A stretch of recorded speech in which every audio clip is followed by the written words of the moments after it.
Paano magbibigay ng oras sa anak kung single mom ka at kailangan magtrabaho? Welcome to the world! Hindi ka naman nag-iisa. Ang daming makaka-relate.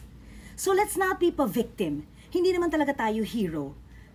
Wala naman siguro may gusto na nahiwalay ka, inabandona ka, samut-sari ang kwento natin. Ang lahat tayo, mayroon talagang pagtitiis at sacrifice sa buhay. And we have to welcome it. We have to like it, love it, and make it our choice. So kung single mom ka at may mga anak ka o may anak ka na kailangan ng panahon mo at oras mo at gabay mo dahil yun ang need nila, yun ang pangangailangan nila at yan din naman ang pinangakuan natin. Kaya tayo pumasok sa buhay na nakasal, nag-asawa at nagkaroon ng mga anak. You just have to make it work. Hahanap ka ng trabaho na babagay na kailangan mo pa rin maibigay ang oras at gabay sa mga anak ninyo. So, huwag ka malungkot, huwag ka umiyak.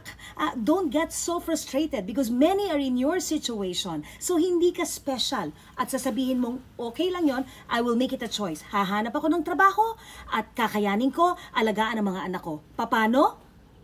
Kaya mo yan. Dahil, sino ba ang tumulak sa'yo sa sitwasyon na yan?